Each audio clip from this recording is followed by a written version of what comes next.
There we go. All right. Hello, everybody.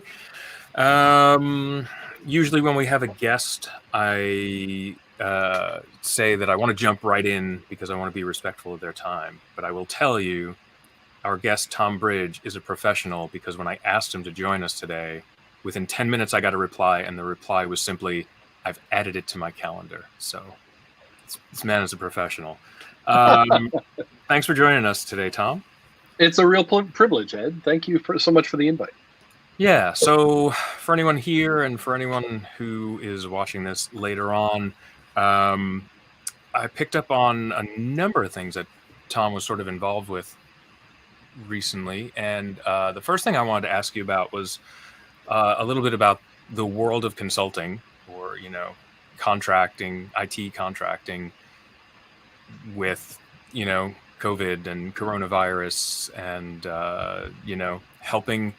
helping your customers through Yeah, all of this and like trying to figure out, like, I'm curious, like the biggest things that they're asking for now that their worlds have all changed.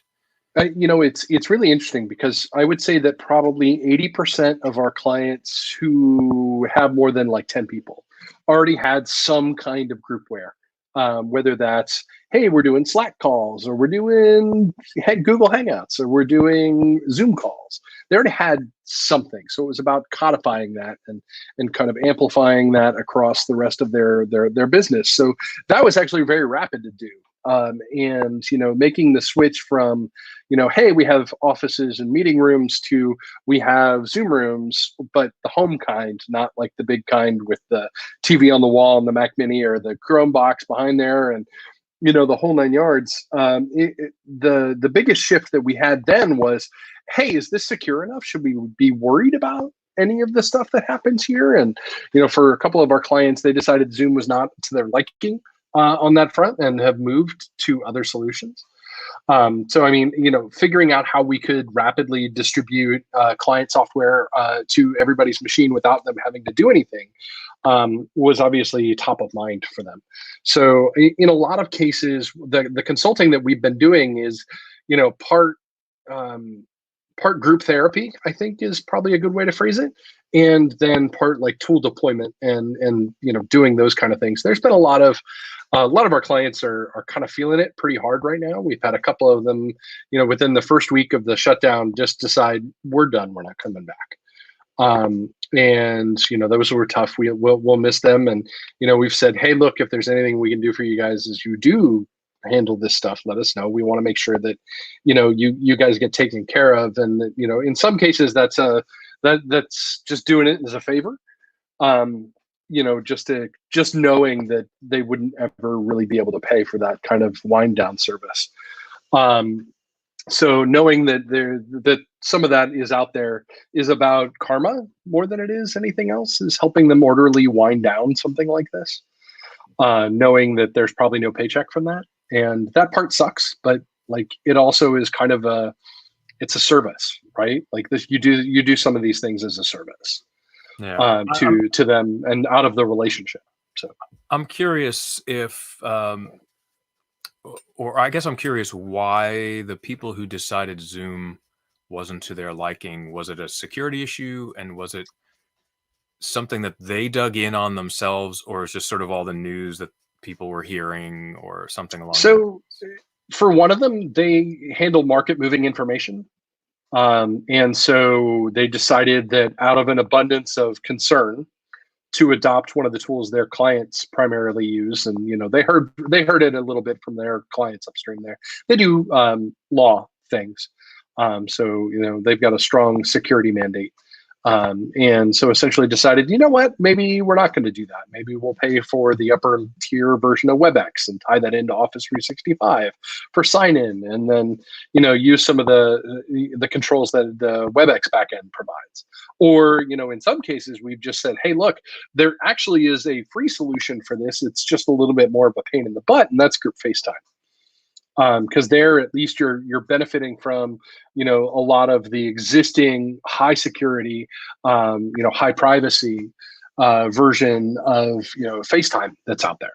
So having Yeah. that conversation is, I mean, it's more of I it's find with less easy to FaceTime, do. that, yeah, I find with FaceTime, like, it's a great solution if everyone has an Apple device. Yeah. And like Yep.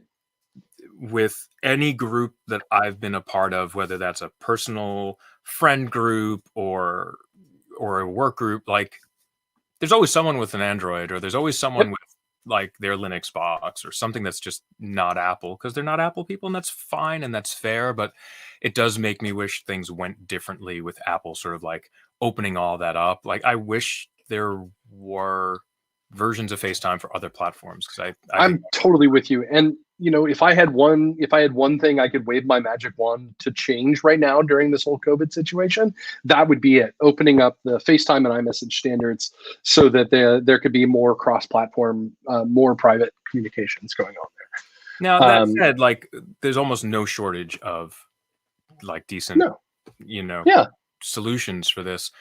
My weekend project like 2 weeks ago was setting up a Jitsi Meet server. I don't know if anyone's heard hmm of Jitsi, hmm Jitsi, and at jitsi.org. It's all open source, and it works. It, it works well for like what it is and an open source solution. Um, as a test, I have this group of friends, and they wanted to do like a virtual like meet up and drink and catch up. So I said, you know what, if you guys are willing to help experiment a little bit and help me test something, um, I'd love you to use this Jitsi solution. And they were all in on it, which was cool. So anyone who was using a mobile device downloaded the app from the store. Everyone else just used it through the browser on their desktop.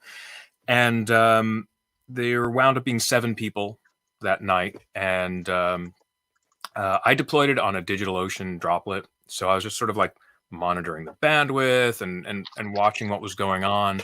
And it worked pretty well, but the video quality wasn't up to the standard, I would say, that I've seen with some other video solutions.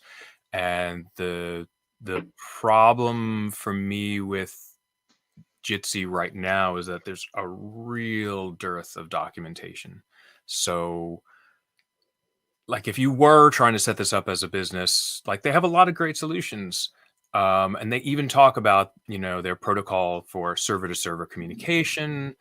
But if I did want to set up extra servers, like how do I do that? I don't know. They have a SIP bridge, which is a really cool feature. nice. Yeah, which is great if you do need to interoperate with WebEx or Zoom that can do SIP calls. I think that's pretty cool. But uh, there's really no information that I could find on like tuning the video codec or anything like swapping it out or anything around that, which would be nice to see. But I guess in a pinch, it works. Yeah, I mean, and that's great to hear. Jitsi is one that we've heard a couple of times from some of our engineering focused clients, and usually they're of the sort of client that would just do it themselves and tell us about it later. Uh, and that's not a huge surprise. But that's it's definitely something that's crossed our radar once or twice. I'm glad to hear it works. Although, I mean, missing documentation is always kind of one of the big challenges in consulting. Is that great? Now I have to write that manual for the client so they know how to use it. Yeah. So back on the consulting front, I'm Sure. curious if you had any sort of like uptick of new clients saying like, hey, we're all working from home now. This is this new territory for us. We've heard you're the people to talk to. Like, help us I, do X. I wish the answer was yes. The answer is not yes. In fact, I mean, I was going to say that we went from having a sales cycle that was functioning to having one that was non-existent. And I think that part of our challenge in this environment is that lack of pipeline. I think that a lot of small businesses right now are really struggling, and not just the ones in the hospitality industry, not just the ones that were small nonprofits and were couldn't fundraise. Everybody under 50 people right now has to be thinking about what happens now. We've gone from talking with people about long-term strategic projects like machine refreshes and things along those lines too. Those plans have all been placed on hold. I don't think there's a single small business out there right now who hasn't shelved every capital project they had. And that's even true for our mid-market companies that, are 150 to 200. And in some cases, our biggest client right now is the 930 Club and the Anthem and Merriweather Post Pavilion. And I will tell you, there are not a lot of concerts happening right now. And there's no plans to have them anytime soon. So I was going to say, I talked about this on Twitter the other day. I'm going to be pretty frank about this, is that, we've got some money in the bank and we can keep, along the path that we're on. But I'm really worried about the second order effects of COVID-19 on our client base. And who knows if we're here in a year. We've stopped thinking about the long term at this point, if only because it is either too depressing or too uncertain. So that makes me think of two things quickly. Like, I guess I'm surprised that like some of your clients like didn't come to you for like remote access solutions or better ways, or were they all heavily cloud-based organizations already and they were kind of already set up for it? I won't say that they were all that way. I will say that DC is a fairly aggressive city for telework. Telework is certainly something that's been on everybody's radar for the last 5 years, and it's certainly been something that we've been talking to our clients about. And the perfect opportunities to have those conversations are snowstorms. And probably 2 or 3 years ago, we had a pretty decent shutdown for 3 or 4 days that happened during the middle of the week, and so that allowed us to have that conversation 3 years ago. And that conversation was, okay, cool. What resources could you not use if you couldn't get to the office? And they were like, oh, well, that's our file server. What are we going to do about that? And so we have the conversation of, do you need a file server? Does that need to be a physical box in your office? Or can that be a cloud service? Or do you need a VPN?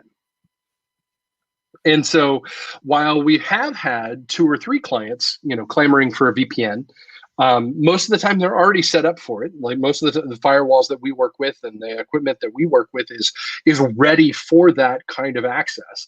And we've already got them at MDM. So really all we need to do is deploy the VPN profile to their MDM and have them input their credentials. I would say that the amount of time that we had to spend getting people back into their own offices remotely was probably under 25 hours last month, which was great. Wow. Yeah. So you've done right by your clients. Well, I don't think it's a matter of doing right by our clients, but I feel like our clients have been very adept at listening to the dangers that we're able to point out to them that we think are real. Because lack of access, especially to an office in the middle of DC, is pretty much everybody here has to have a disaster recovery plan that involves not being able to go downtown, either because of quote unquote bioweapon or quote unquote nuclear something. And most of the time, the nuclear plan is, well, we're all dead anyway. That's the fun part about that plan, is that disaster plan is very, very easy to talk about, because if you don't have other city operations, like, it's all over with the crying. And then we get to have the conversation about, hey, limited access. What does limited access mean? And so we were well positioned, and our clients were well positioned to, take that step back, because they'd either prepared for telework entirely, or they had prepared for some sort of disaster preparedness thanks to a blizzard a couple of years ago. Some of our other clients that are more hospitality focused, there's not a lot they can do right now. They've furloughed 90% of their staff plus, and we'll talk to them when they open again. Yeah. And we're helping them keep the lights on and stuff. And some of our clients have done interesting things, like the sports bar that we work with down by the ballpark has turned into an ad hoc grocery store. And so they're reusing their supply chain, and because they get a large number of meat, eggs, cheese, produce, all of that into their bar every day. So they've kept that pipeline going, and now you can buy a box for $40. And what a box is varies every day. And you pick up a bunch of stuff, you pick up some beer and some booze, and then you put it in your car and you walk away. And that way, they get to keep a couple people on the payroll, and they get to try and keep the lights on. Yeah, that's great. That's great. I've seen some smaller businesses do similar things, and that's been great. Yep. Someone that I know who works for a restaurant in New York, I guess they have enough cash reserves. They just, instead of just turning to takeout, they shut down, but the two head chefs are making food for all their employees and delivering it every day. Wow. So that's awesome. That's been a super help. So back to your business, I guess I said it makes me think of two things. The second was, do you get to take advantage of your US based business? Do you get to take advantage of any of the small business?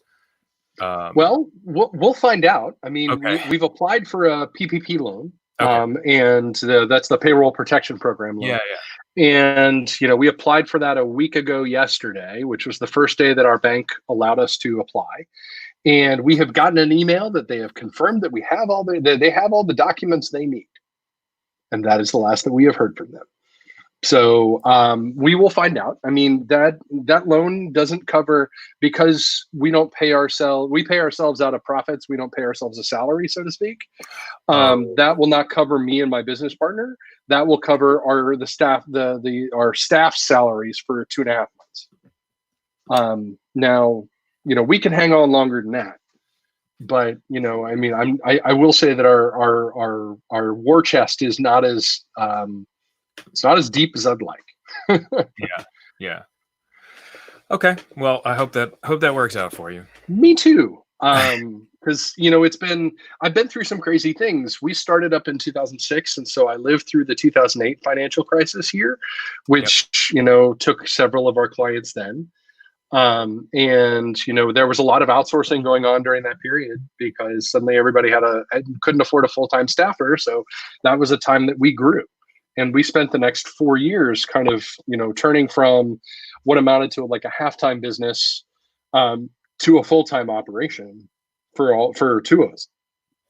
And then we were finally to the point in 2018, that we could hire someone full-time. And so we went from 2 to 3, and then this spring in February we went from 3 to 4. Oh, wow. So we're hopeful to still be 4 when this is all said and done. Yeah. Oh, fingers crossed. Getting back to something you mentioned earlier, that's really kind of relevant to everyone. You mentioned, all these companies that you serve need to have a disaster recovery plan. Yep. That is something a lot of companies just do not think about. Well, I think that the other adventure of all of that, the thing that we learned out of disaster recovery plans, is that you are always planning for the last disaster. Sure. And so very few companies that we work with had any kind of plan for pandemic. No.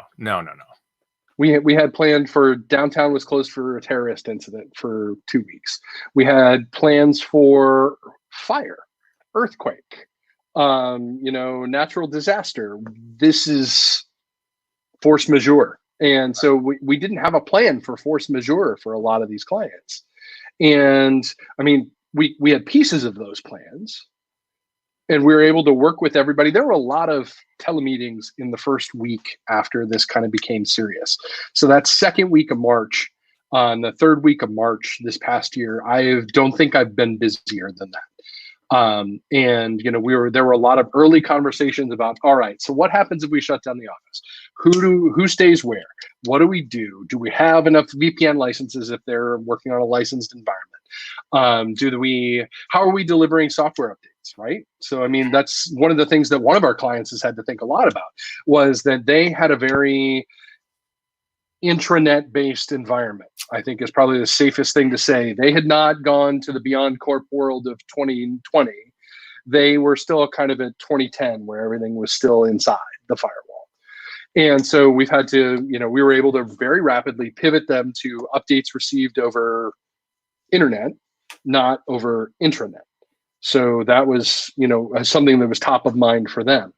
And we were able to do that very rapidly without spending a ton of money. So that was a good feeling. Yeah. But, I think that a lot of people they're always fighting the last crisis. They're always reliving that and saying, okay, how do the lessons that I learned from X apply to now? Whereas disaster recovery plans, in a lot of senses, need to be, spin the wheel of disaster. What's the plan for this disaster? Political unrest, earthquake, fire, all of the things that we have seen in the news. Volcano, for crying out loud. How do we recover from all of these things? These are the things that we have to have those conversations with. And doing more comprehensive disaster planning is an expensive prospect, because you've got to have a policy for everything. And that policy can be as simple as, okay, reconstitute, communications, move critical services, those kind of things. You can start it with bullet points. And then it's a matter of internal policy to turn those bullet points into run books and things like that. Right. Yeah. In many respects, disaster recovery tests are often like you're really just testing your documentation. Yes. Like, can I follow everything's down? Can I follow this documentation and bring it back up, or reroute it, or whatever the appropriate action is? But yeah, I guess my point there is simply that I hope it wakes people up to, that aren't doing any sort of like contingency planning, to like, oh yeah, we should think about this type of thing. Yeah. And I don't think it's something that you have to think about more than a couple of times a year. It's not like you have to spend like a full day in a conference room, breaking down all of the ways that, what happens if so-and-so gets hit by a bus or wins the lottery and doesn't come back to work. I prefer the second option, but like the first one is more traumatic. And so that tends to be what goes into these models to get you to think seriously. Yeah. So.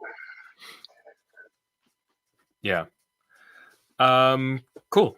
Anyone have questions for Tom or anything to add before we move along? All right. So then the next thing that hit my radar, Tom, is that you are working, speaking of conferences a little earlier, you're working on a new conference. I'm working on a new conference. It's funny. It's called Futureproof IT, and anybody who wants to can go out to futureproofit.org and either sign up to give a talk. You can definitely send us talk presentations, or talk proposals. We've got opportunities for 15 and 30 and 35 or 45-minute talks. If you want to be on a panel, we're going to have panels on security and budgeting and things. But the thought was, I've been talking with Chad Swarthout from Electrona. They're another consulting agency that's here in DC. And he and I were talking about, for a number of years, we've been looking to put together like a day of learning here in DC. The idea being we have this vibrant community of consultants and large system admins, a lot of federal agencies that have Mac wings now. And so what if we just did something that didn't involve travel, that we could get everybody together, serve breakfast, serve lunch, go out to the bar at the end of the night, have a soda or a beer, and, get together and do this all in one day, do it all here. And we looked at it and we couldn't make the budget quite work, and we were both really busy. And so we decided, we'll do that someday. Well, someday is now. And, Chad and I have been talking with our other friend, Jan Gini, from Bellioni in Marseille. And the idea was, hey, this crisis affects everybody. And it affects a lot of people in new and different ways. So why don't we get together and talk about what's happening inside of our organizations? The COVID-19 crisis is unlike anything that I have lived through. And I think unlike anything my parents have lived through. So a centenary event kind of like this is going to have some long-term consequences. So let's start talking about what you're experiencing now. Let's get those things on the record. Let's start to synthesize ideas about how we adapt to a new remote-only kind of world. and start to build some alliances and connections to deal with it together, because we're all better together, right? That's the one thing that I think I've been missing most, has been living outside of my house. And by living, I mean going to the coffee shop and sitting and having a cup of coffee and talking to everybody from my neighborhood who wanders through, or going to the bar up the street. And they have these great picnic tables that sit outside. And so usually what will happen is, on the WhatsApp for the parent group that I'm part of, somebody will throw up the flag and be like, it's 65 and sunny, how about we all descend on Brookland Pint? And we'll take up the entire patio. The kids will run around on the arts walk like fools, and we will sit and have adult beverages and eat good food and just relax. That living outside of the house is what we're missing right now. So let's find a way to virtualize that at least a little bit. And we decided, okay, so cool, we've got enough critical mass to make this work. Now's the time to do it. And what we're going to do is we are still charging for registration. Registration's $100 if you've got a corporate expense account of some kind, or your employer will pay your ticket, $25 otherwise. And all of the money goes to Heart International, which is a charity that is working in local communities on both sides of the Atlantic and all over the world to essentially provide PPE to healthcare workers who need it. Wow, that's fantastic. So we decided to put this up, and we said, you know what? No better time than now. Let's put this together. Let's start to work our networks and find some people to come together to talk about what they're up to right now. I have some friends who are coming in. My friend Amelie Koren is at Splunk now, but before that, she was a deputy CIO at the Department of Health and Human Services here in DC. And so she's going to be talking a little bit about security in the time of COVID-19 and how we interact with each other and what that changes. And we're also going to be focused on, we've got a great security panel with Rob Pegararo moderating. He used to be the consumer tech reporter at the Washington Post. The last couple of years, he's been writing for Yahoo and USA Today. And we're going to be talking about enterprise IT security in the age of COVID-19, and how maybe the enterprise wasn't ready for this, or certain parts of the enterprise really weren't ready for this. I mean, if you look at Google, obviously Google's been ready forever, but the folks at the folks at the banks maybe not. And so, we got to have these conversations about what this means for security posture and those kind of things, as well as, hey, how do we deal with a tool like Zoom, for example, showing up with some vulnerabilities and showing up with some liabilities in the middle of a crisis like this, where it's suddenly, gone just rocket ship high in the utilization and usability categories. But, well, is it the best tool for the job right now? Some businesses say no.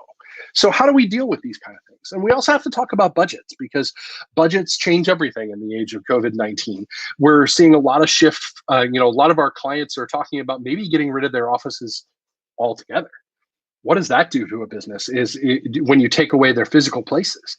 I'm very fortunate in that my wife's company is 100% remote. She works for Automatic. They make WordPress. And her 1,200 person company has 0 offices. Actually, I take that back. They've got like a conference room rented someplace in the Bay Area, in case they need to have a board meeting and stuff like that. But that's it. So, how do we deal with this kind of transfer of employees from people that have desks to people that have home offices? Yeah, what does that look like for culture? There are companies, right? Also, like you mentioned, Automatic, of course. GitLab is fully remote, I think, right? Maybe even GitHub. That sounds right. I think maybe one or both of those, 100% remote. And like, I can kind of see the difference in my company in that my team that I'm on is already 100% remote, and this had very little impact on my team because people already had their space at home to work and their setup and all of that. Whereas we see other people in the company going like, whoa, whoa, whoa, I need my giant monitors and this and that. And like, I feel out of place, or, or whatever personal family things change the dynamic of. But for the most part, like, my team has been pretty like unaffected relatively. Yeah. But it does raise a question for me that's kind of interesting, that like, I definitely have heard people complaining about work from home. And again, you've probably heard it said that like, you're not working from home. You're trying to get work done in the middle of a pandemic, right? Like that, Yeah. that this isn't a normal work from home situation. But I'm curious if there's going to be a flip side of people that discover they really like working from home and they want to make Mhm. that their normal situation versus going into an office. Like, I wonder if we're going to see offices start thinning out a little bit as people realize, like, wow, I really love working from home. Yeah, and part of me says I really hope so, because it's been really interesting. I've seen, they say that traffic in DC is down to like 20% of normal. Apple released the COVID-19 mobility report, I think today, that had a bunch of the disaggregated data or the aggregated data rather, from Apple Maps that shows the U.S. Utilization of their service is down something like 60% because no one's going anywhere. And so, there's been a lot of, those kind of things that have been interesting neighborhood benefits. I can I can move quite freely right now. One of our clients is in Alexandria, and I have another client in Bethesda. And either one of those trips from my house in Northeast is an hour plus on any regular day, no matter the time. I've done both in under half an hour over the last couple of weeks, as I've had to go to their offices to either pick up equipment that needed to be distributed or repaired, or dealt with in some other way. But it's kind of bananas. But we got to deal with this all together, and so no better way than to start sharing experiences, to start talking honestly about what you're seeing, to talk about organizational pressures, what's worked organizationally, maybe what hasn't worked organizationally, who wasn't ready for this. I've heard, I've heard from a lot of organizations, large and small, that everyone's having difficulty dealing with, hey, the fact that, hey, now I have to work while my kid is also working at home, and my son is 6, and so I mean, first grade is not like an intense experience. But over Microsoft Teams, he gets his work in every day, and he's had his scheduled meeting with his teacher today, and they work together on some reading stuff, and he's been practicing his handwriting and all these things. We've got to be present and part of that, even though we're both trying to get our day job done. And that's been a real stressor on the folks out there that are parents. And any working, I can only imagine. I have a really great partner in my wife, and we've both been taking turns. We've been handing things off, and we've been understanding of each other, and I think that really helps. My hats are off to all the single parents out there who are having to work from home. My thoughts are with you. Let me buy you a beer when this is all done. Or I understand Drizzly delivers in most states now, so come hit me up and I'll arrange something, I'm sure. But that's the kind of stuff that we got to talk about, is how we deal when some of our social institutions and our recreational institutions are all suddenly closed. And that's a big part of this too. There's a very human aspect to this that is not in the physical management of machines and things like that. We've got to actually talk about this stuff. It was really funny. I was thinking about it in February. I was like, wow, I could really use a vacation right about now, but I got 60 days and I'll be on a beach in Hawaii and everything's going to be awesome. Little did I know. But we got to talk about what burnout's going to look like also in this environment. And it becomes harder to see that in your coworkers when you can see them struggling and things along those lines. Yeah, definitely. I feel like, um, you mentioned a number of different challenges, and everyone's sort of challenged by this in their own way. And yeah, particularly if you have younger children, it's going to be, more difficult on you, and things like that. But for the people, especially in the tech industry, I feel like if anyone's saying they're bored, like, I think it's a great time to try to get out of your rut. If you have the ability to do this, and like try a new language or try a new platform or read, right, something you wouldn't normally read. There's just so much out there to kind of go learn and experiment with. And um, so I think tech people are sort of in a unique position. Um, but yeah, I'm really excited about Futureproof IT. I'm glad I got to hear you speak a little bit about it, because I saw the announcement on Twitter and I didn't dig into it, but I did just bring up the website, and it looks great, and I'm really excited to hear that you know the proceeds are going to this really great sounding organization, Heart to Heart International. It sounds great.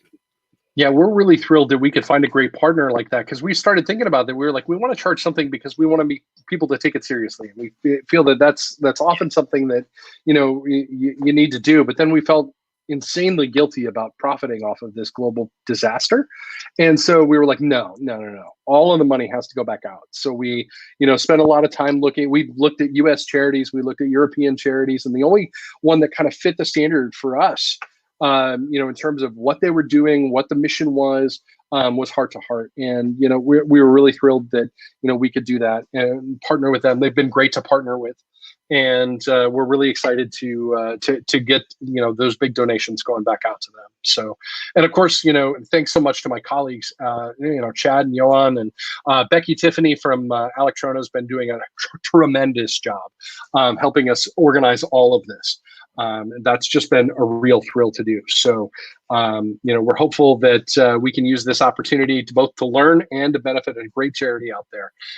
So please, if you can, head out to futureproofit.org and sign up. We've got a lot of great content that we're planning. We'll have the full speaker lineup that first week of May.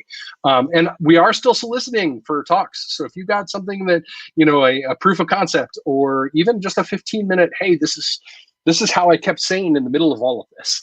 We'd love to hear it. So please submit a talk presentation. We'd be happy to talk with you.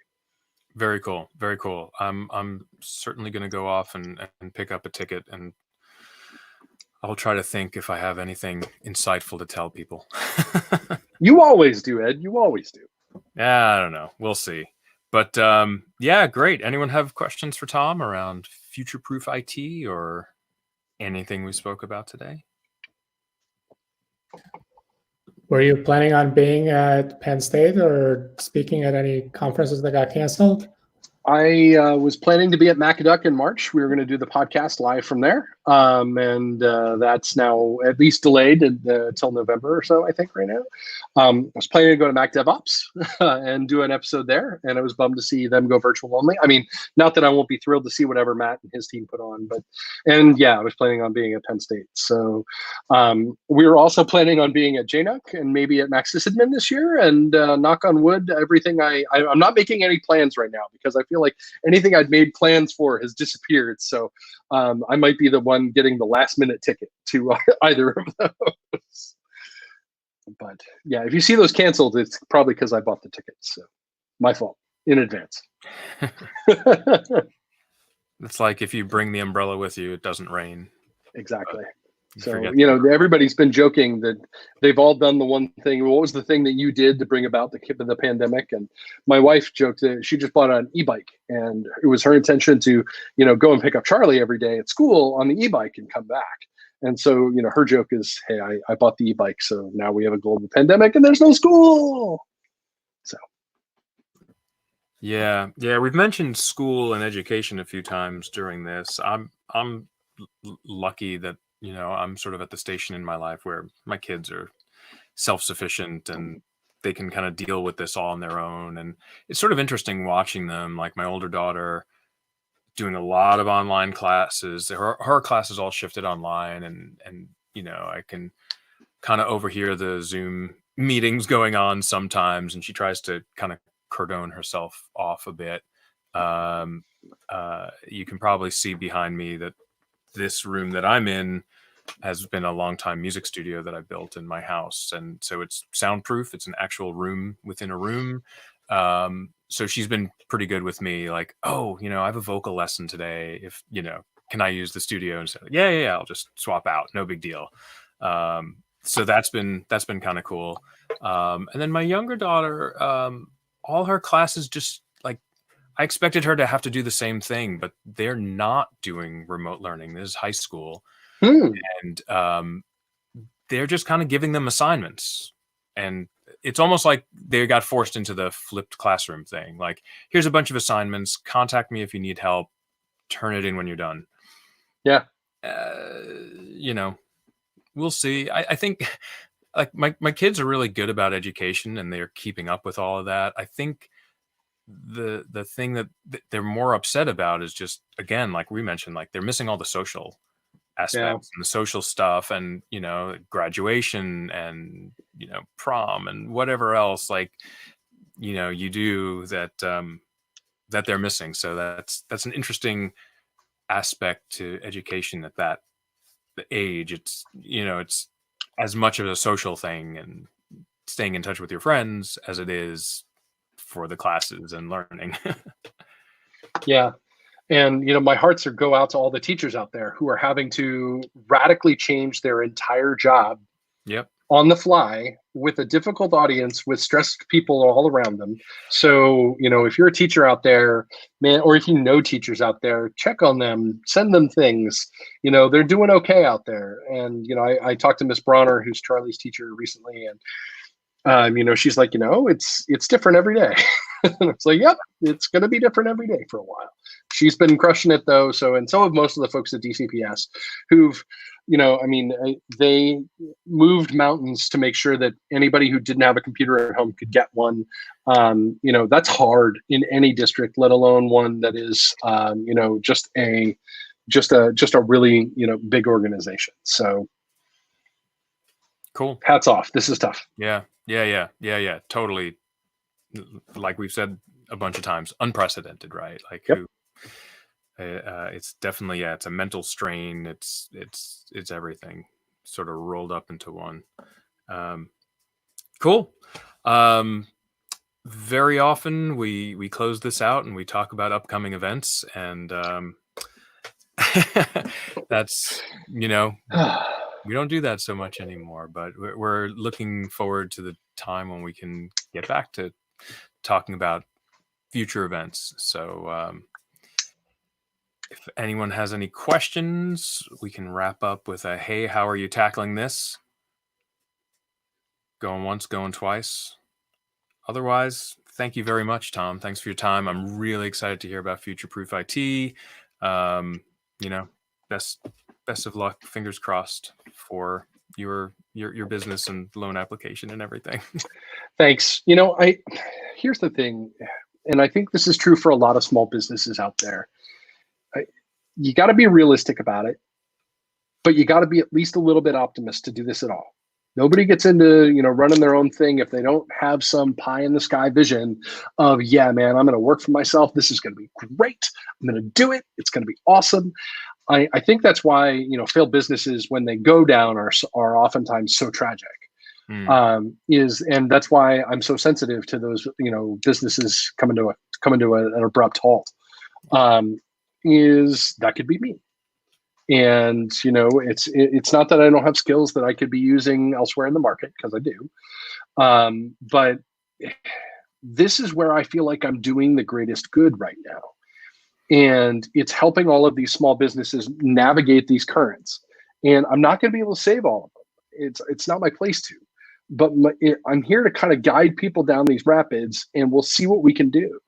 And, we've had conversations with all of our clients now at this point to basically say, if you get a bill from us, it's because we have to keep that billing system running. But if there's someone that you need to pay first to keep the lights on, tell us. And just, we'll keep that pushing down the road if we gotta. And there may be a point at which that overtakes us. But, I would much rather that being the case than to be sheltered and comfortable amid the wreckage of all of our clients. So anybody out there in small business, you've got you know how to find me. I'm reachable everywhere. If you just want to shoot the breeze or talk about how to survive all of this, hit me up, because I want to talk about this stuff with people. And there aren't a ton of us out there who are small businesses that are doing all of this stuff. So let's figure out how we all make it through this together, because at the end of the day, we have to plan for this as a group, and we're one big community, and we're better together. So let's figure out how we survive all of this. That's it. Right on. Thanks again, Tom. Thank you guys so much. Until next month. Thanks. End broadcast.